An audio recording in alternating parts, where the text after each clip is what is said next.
Who's ready for some?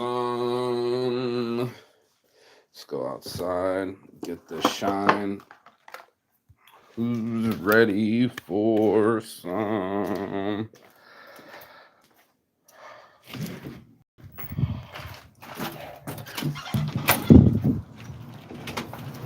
Let it slam. Ooh, some of that. Boom! Baby! Boom! I feel like a superhero. That felt superhero-ish. That's that morning motivation. Boom, baby, boom. Rise and shine. Even on a windy day, we outside. And we're gonna shine inside this body that's 45, but this mind that's 8 years old, and so are you too. Watching this TikTok, whatever, short, I was looking at it and they were like, Mel Robbins, she wears glasses, she's a female motivator, and she was saying that that's you. Whenever you get into disagreements or get hurt or get angry, that you're 8 years old inside. And I've said it a couple times, but I mean, it really hit home this morning where my mom had emailed me, and I haven't talked to her for like months, just no speaking. She literally threw my stuff out of a 3-story building. I'm grateful I caught my shit with my laptop in it. And I realized real quick that the way I respond to her or stress, or I'm gonna have to put, it's getting kind of windy, we're gonna have to get some Saints Addiction long sleeves on, but the way that I process it is the way that my 8-year-old self would process it. If someone's not coming to save you, and no one's coming to save you, no one was ever going to come soothe me or help me feel better about my situation, then I was abandoned. So I learned that I couldn't trust other people with my emotions. It's a big statement, right? Like, this is like really adult stuff here. And it's not easy to be adulting. Saints Addiction, baby. I love wearing my own clothing. To say, like, I wanted to respond to her almost immediately, but then this game takes place where I'm like, no, I want to punish her for punishing me, right? She's throwing my stuff out the window, no communication, so I'll go no communication.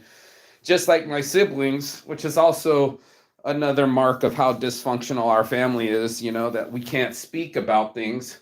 We just ignore things. And I don't know if your family's like my family, but eventually they'll just act like everything's normal, like as if, nothing happened. And I'm over here going, you're crazy, bitch. You threw my shit out the window. Like, who does that?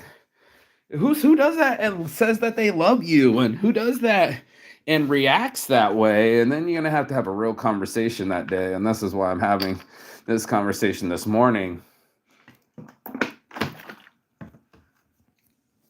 Tough pill to swallow on a house built by an 8-year-old that you got to live in an adult body, and everybody's acting like they're so civilized, but it's psychology. Like, literally, you're reacting the way an 8-year-old would. And we were talking about that, like, that life, is really boring when you're sober, and that boringness, or you feel like it's boring because you haven't found anything to replace it.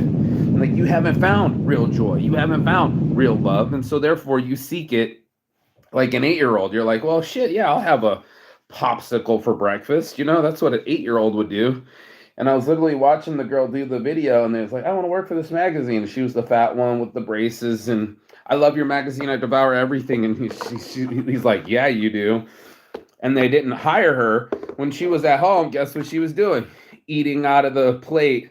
Not making a plate, but eating out of the main plate, eating her feelings, which is exactly what the guy didn't hire her for. So it was just like devastating to see yourself act like an 8-year-old and respond that way. Like, whenever stress happens, what do? You probably block it out, wait for you to feel better, and then you act like nothing else happened. I still got friends that I saw the other guy the other day, and I haven't seen him since he was sleeping on the floor, and I was arguing with my friend because he came home at like 3 a.m., acting atrocious, being loud, obnoxious, and he's like, this is my home. And I'm like, true, it's your home, but you have a guest over, and the guest is me, and you're waking me up, so I can't sleep, and now I'm arguing with you instead of being free. And this whole thing took place, and I'm just like, inevitably, We have to build a tree.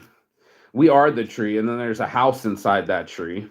And then this is the way you're going to learn either how you're going to be, or how you're going to react, or way you process certain situations will determine everything. And this totally has to deal with addiction, because what ends up happening is we'll be like, I can't cope, I feel a certain type of way. And because I feel this way, I have to react this way. My feelings are telling me that I have to swallow alcohol. My pride is telling me that I need to be angry when someone says something about me, and I have to protect myself. Or my ego steps out of my mouth and says things that I don't mean, but it usually comes out mean, and I don't understand why I do these things that I do. And it's just this civilization isn't so civilized, right? We act civilized, like, or at least we're not fucking outside, and maybe most of us are, and probably should too. But like, we keep our clothes on, we try to act polite in public, we try to maintain an air of sophistication, right? That I'm more sophisticated than you. I was watching something like the Germans, and he's like, I wake up promptly and I only say I love you. Ich lieben mein Leben means I love my life. But in the German, he was like, I only have 3 I love yous in my whole life, and I don't want to waste this one. Shit, I haven't even told my mother I love her.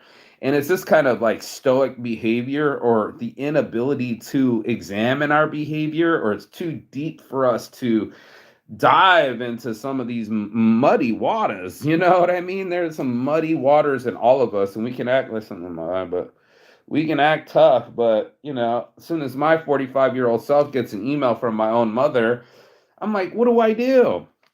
It's my mom. You think my relationship with her would be just fine, and I would just be able to express myself honestly, truly, and completely. And instead, it goes into this game where I'm 8 years old and I'm running behind the couch again. She literally was like, I'm going to spank you. And I don't remember what it was for. I think I was coming home from school and I had like a bad paperwork or some shit. The teacher didn't like my attitude. And, get kicked out with the teacher. And what had happened was, my mom was like, I'm gonna spank you. And I'm like, why is my ass in the air? I'll never forget. I was thinking this too. I'm always the thinker. Why is my ass in the air? Why am I just waiting for this ass whooping? I'm faster than her. Came my idea. So I started hauling ass, and my mom cleverly stopped chasing an 8-year-old boy and started laughing. And she's like, oh, that's okay, because your father's gonna be home soon. And then I was like, no, no, no, no, no. You can spank me. You can spank me. I'll sit still. And she was just like, no, no, no. I'll wait till your father comes home, and I'll let him know how you've been acting. Sure as shit, my dad comes home. I run. I try to hide underneath the we had bunk beds when we were kids, right? I try hiding underneath the bunk beds, and my dad's reached up down underneath the bunk bed, pulled my leg up, and proceeded to whip me on my back and in my groin. Actually hit me in my dick, because I'm just shaking all about upside down, just getting whipped all around. Like, you motherfucker, listen, you ain't gonna mama. Right, one of them. Don't act like it's just me. Anyway, it was happening, and it was a shock to my life. But what was really happening is, like, I could think for myself, but I can also run from my mom. And here I am, 45 years old. I'm still running from my mom. I'm not 8 years old anymore, and it's not funny. Okay, like, I was just like, oh shit, mind blown. Talk about self-examination. Talk about asking the hard stuff in your life. And like, why don't you have a wife? Why don't you have children? It stems from this, man. It stems from my 8-year-old self kicks in, and then I'm like, I'm abandoning ship. I don't care who's in the relationship. I don't care how hot you are, or whatever the fuck's going on. I'm a runner. And like, one of my last relationships, she was talking about abandonment issues, or conscious. What is the thing called when you're what's your style? Attachment styles, And I'm just like, you're not the only runner here. Like, you need to know that. Like, I'm a jogger for running away from situations that don't fit me, or I don't know how to act, or I didn't feel right in them. Yeah, bro, it felt a lot like that. It felt a lot like my whole life was sitting there right in front of me. And every time I had an opportunity to be in a relationship, I didn't know how to act right. It's almost like I didn't know what clothes to put on for church, or, it gets tough So when everything gets tough, we revert back to situations that we survived. I think about my ass in the air, right? Again, getting spanked by my dad and just sitting here like, I got to go take a shit. And it made my stomach bubble because I was like, oh shit, I'm about to get, and I'm sitting there going like, okay, if as soon as I leave this bathroom, it's on and popping, I'm going to get whipped. And soon my dad's like, you done in there? You know what I mean? And I'm like, yeah, I'm done. And I wanted to take as long as I could because I didn't really want the consequences. You feel me? I'm 8 years old, and then my bare bottom's out in the air, and I really don't care. I really don't want to be spanked. I'm really too introspective for ass whoopings. And then I think to myself as an adult, like, wow, bro, you must really hate your kids, bro, to just want to ass whoop on them and get violent with them and put your hands on them real quick. Like, that's fatherhood. That's me living in my reality as a human being, as an adult now, to say that, as things don't go my way, do I run away? Right? This is a bigger question. This is in psychology right now. It's like, can I handle the distress of things not going my way? And how do I act when that happens? Is it the sugar? The chick was talking about that too. It's like, what is some of the hardest withdrawal symptoms that you've ever seen of any case? And the girl was like, oh, that's so easy. Worse than heroin? It's sugar. And it's everywhere. It's in everything. There's sugar in fucking pasta sauce, she was explaining. And you're just like, oh shit, bro. You go in the convenience store, oh shit, it's on every shelf. And that's what we've done. We've cashed in our health for certain stimulants and buzzes, feelings that get inside of us and go, oh yeah, dude, that's what I need. I just need a Red Bull. I just need a cigarette. I just need some motherfucking weed, bro. And we get into our things and we teach ourselves how to soothe ourselves because we didn't have anybody come up to us and say, hey, Saint Psychology, you're probably overeating because your father didn't reinforce your negative behavior. And then the other guy is asking, which one's better, to have something, my motherfucking eye, which one's better, to think positively or stop negative thoughts? And it turns out that it's the stop negative thoughts.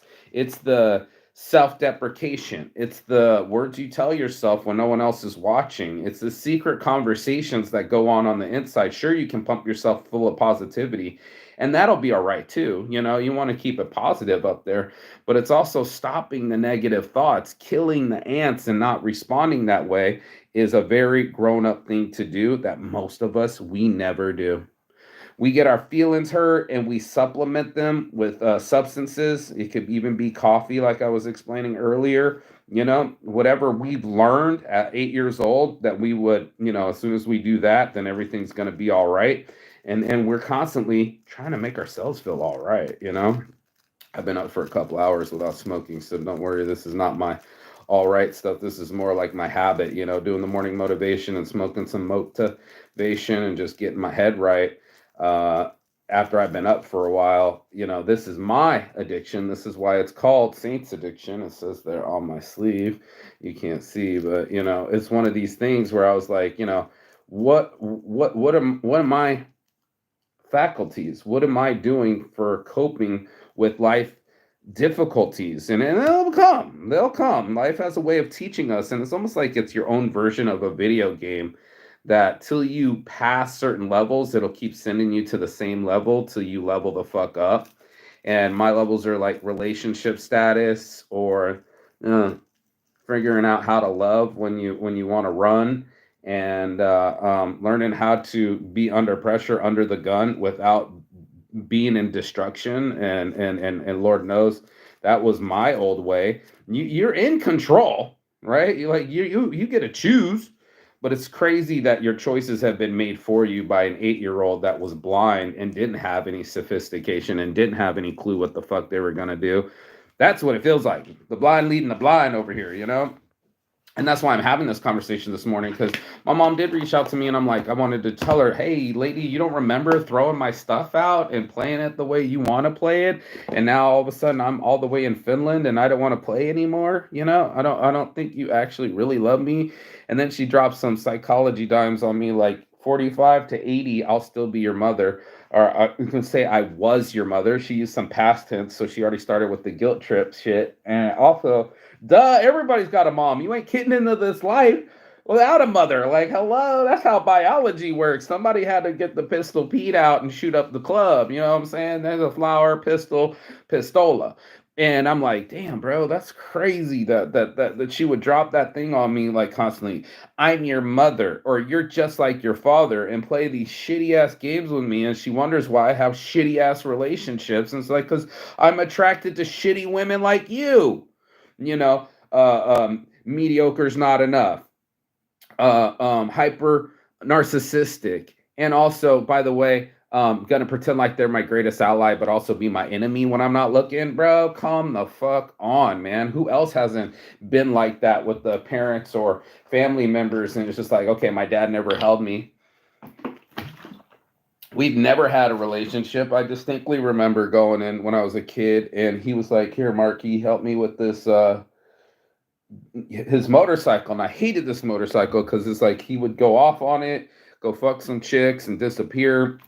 He wasn't really my dad when he was on this thing. He was like a ulterior thing. And also, by the way, the fucking pipes burnt me when I tried to go past my brother. I mean, like a severe 3-degree burn so fast right here. Never forget. Pissing, dude, fucking smell like burnt skin. And I hated this bike. So I said, Dad, man, I tried to talk to him. I'm 8 years old again, and I'm like, 10, whatever. I'm like, man, that's your thing, man. That ain't my thing. And sure as shit, I get a flat tire with my thing. And when I come back, I'm like, yo, Dad, man, I got a flat tire. And he goes, know what, Marky? That's not my thing. That's your thing. And he tried to teach me a lesson on like, I'll never help you, is what I got out of it. And I'm like, fuck you. I don't want to help you either. You know what I mean? And that's what ended up happening. And I got a flat tire. My dad didn't help me with it. So I learned early when I was a kid that I had to be hyper independent with myself and not depend on anyone to be my health or my wealth or my emotional support.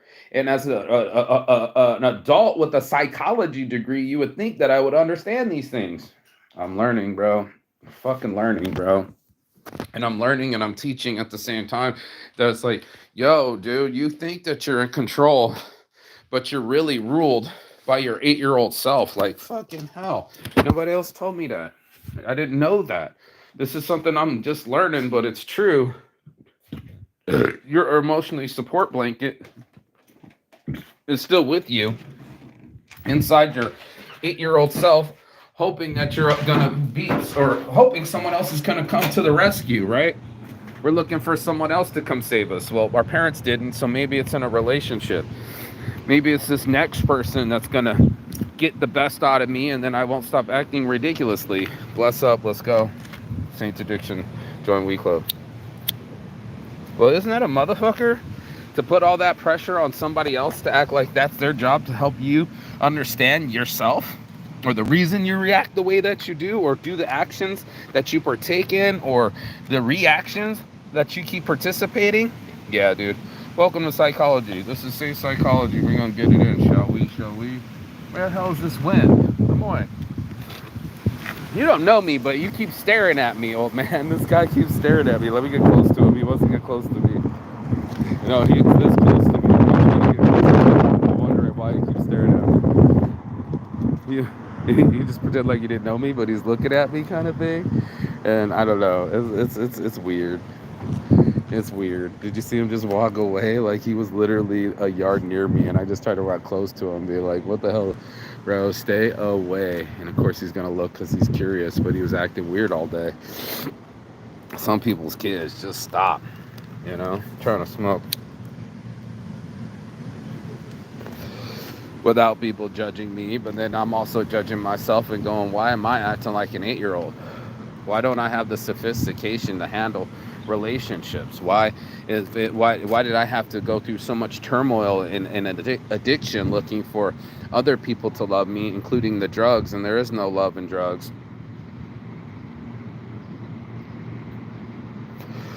It was my escape mechanism, and this is why I had to learn, thoroughly what I was made of. And while I was doing what I was doing, and how powerless I felt to this other person that was me, basically doing whatever the fuck that I felt like doing, but also treating myself horribly and hurting myself. I think of my friends that are drinking, and dude, the dude just disappeared. It's so weird, but came close to me, stared at me, and then walked away. Some people's kids, but you look at people, and like I was saying, I was seeing my friend and how he couldn't stop his alcoholism and how he looked compelled to be hurt. He wanted to be brave. He wanted to be bold. He wanted to be strong, but the thing he kept doing was hitting the bong or hitting the bottle or hitting himself upside the head, basically saying, I'm no good at this, Victu. I'm horrible. No, you're good at it, but I'm not. And I'm a horrible person inside. And I just was talking about this all day yesterday, but I was like, that is not what I subscribe to. Beating on kids, you wouldn't beat on a kid, but parents do. And kids act a fool. And there you are, now a grown-ass adult beating up the kid inside you. Isn't that weird? It's so weird, our psychology of how we react to things, and then why we being the way that we are and acting the way that we do and responding in kind. It's just one of those, there's like what's in your mind literally lives inside your soul. And if you're not aware of why you are a light into this world, then you will probably treat it as darkness. You would be like, oh man, I'm a horrible person, kind of like what he did. I'm a mistake master, and it's like all of us are, bro. All of us had parents. Maybe they didn't ass whoop you. Maybe you shouldn't be spanking kids. Maybe they should have taught you no. Maybe you were hard to handle. Either way, man, we all need help in this world. We all needed security and reassurance, and looking for those things in drugs or bad friends or toxic behaviors. That's in all of us. That's across the board. So you wonder why you start hanging out with the gangs and junkies and people that have no ambitions and no goals. Well, shit, they're just as lost as you. A lot of people say, is it lazy? No, they're just lost. And if you look at your friends and just go, he's not lazy, he's lost, dude. He's lost. He doesn't know what direction to go, so he repeats the patterns that make him feel comfortable. Boom, baby, boom, I'm dropping bombs.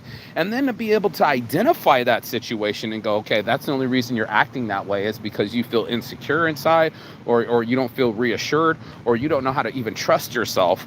Then there you're going to be looking for someone else's help outside of yourself. And maybe it's a Coca-Cola, like a sugar, or maybe it's a heroin, like a needle. And then you're going to be like, how did they get here? Well, obviously they didn't get what they were seeking before they started injecting.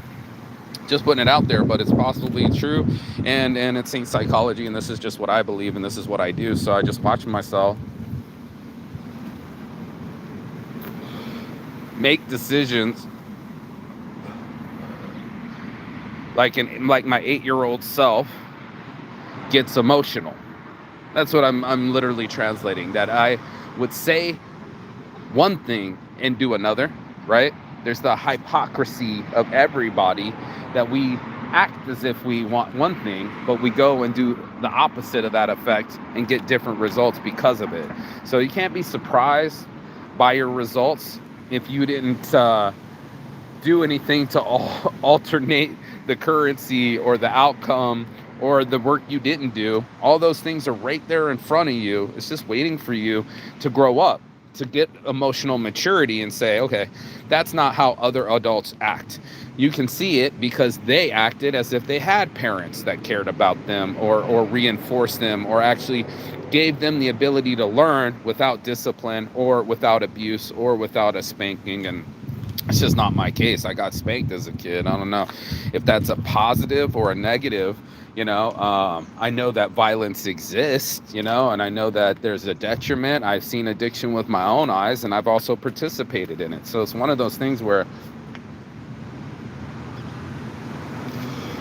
if you're still enough, long enough, you can have a conversation with that 8-year-old version of yourself and sit them down for your own mental health and go, okay, hey, look, today we're not going to chase demons anymore. We're going to go slay the dragon. We're going to realize that we have more self-control than we realize, than we give ourselves, than we realize, or that we give ourselves the benefit of the doubt for, and also allow ourselves to say, hey, You know what? I was 4. I was 8. I was 12. I was 10 years old when my dad put his arm on my shoulder, said, "You got to take care of them, son." You know, that's not my fault. My parents got divorced. I'm only 10, and I'm trying to raise some kids. I still don't have any children. Neither do any of my siblings, except for my sister Natasha. But I don't even talk about the other 3. They don't even talk to me. Carrie, I'm shouting out to you too. You don't even know. So like our family in the dumpsters. Nobody's talking to anybody. We just ignore each other because it's easier than having that full-blown argument of truth with people. It's kind of like my friend from that drunk night. I haven't talked to him since, because we got some real words to have. And if there wasn't some real changed behavior behind it, then it's just going to be frustration. It's just going to be aggravation. It's going to be a situation that we and ourselves have not decided how to live our lives as an adult instead of the child that lives within us. That 8-year-old screaming and he's throwing a fit, and the only thing you can think to do is give it sugar and keep it quiet. And when it really needs to probably go outside and get a hobby and or do a sport or take that kid for an adventure. Remember that life is short, and stop trying to fucking shift blame and speak in victim mentalities and start saying that this is my reality. This is something that I chose, maybe consciously or subconsciously, but either way, it's still a choice, and I need to start making better choices because I'm not 8 years old anymore. I'm 45, and even though I will die, I'll still be my same mom, just like she wrote. And I'm hoping that not only do you get to see my mom in my face in this mole from my grandma to my mom, and then it's my grandma's birthday today, happy birthday, Grandma, but also the change of my family, that I don't wear this as a scarlet letter on my heart, that I don't wear my addiction or my abuse or my anger from my family as an excuse to behave the way that I used to. And now I'm more of an adult with maturity and go, yeah, I'm not 8 years old anymore. I don't just get to go fucking put a popsicle in my mouth and say everything's okay. No, I get to fucking make it okay in my life and say, I'm okay, I am safe, and I am loved. And those things have kept me at bay or calm or away from other things that would have fucking drove me crazy. Like we do when we're in our teenage years. It's like you're not a child anymore, but now you get all this power, all this energy, and all this future, and you don't know where to be. You don't know how to see. You don't know how to even feel or understand your own feelings. This is a tremendous responsibility for something that's brand new. And it's only after you've aged where you get to see that, man, isn't this a bitch that you get all the knowledge at the end, right? And part of life is figuring it out. So that's why I have the shirt, Figure It Out. But it's also why I do the morning motivation. You know what I'm saying? Is to say to people, hey, look, you're 8 years old. That's what I put in the task, It's something you don't realize, but as a child, you developed a mental pathway for handling stress. You figured out that you might have to detach, run away, hide, whatever your fucking strategy was, freeze, fawn, or fight. Everybody says flight or freeze. It's freeze, flight, fawn, and I think there's another one. But all those things are above board. I just trying to keep it above 8 years old and all the way to 80, like my mom said, and be a better person from learning these things and not just reacting, not just feeling, not just getting overly emotional, but say, okay, yeah, man, I had abusive parents, mentally, physically, financially. I didn't learn very well how to treat women from my father. That fucking sucks. And I don't have a relationship with my siblings, even worse off. So, all these things are really real to me, unfortunately.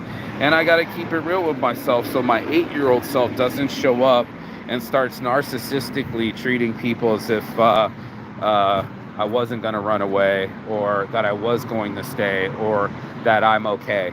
I had to make it okay. I had to get in the trees, in the breeze, in the sunshine, and make my life smile for me. And that's this morning's motivation. If you got anything out of this, go ahead, like, share, and subscribe below. But as always, peace and love. And Chigathon. That means goodbye, but not forever in Phoenix. And I will see you on the other side.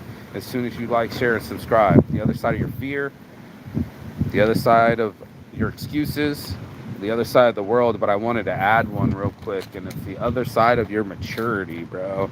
Like, mind blown. Time to grow up. You're not 8 years old anymore.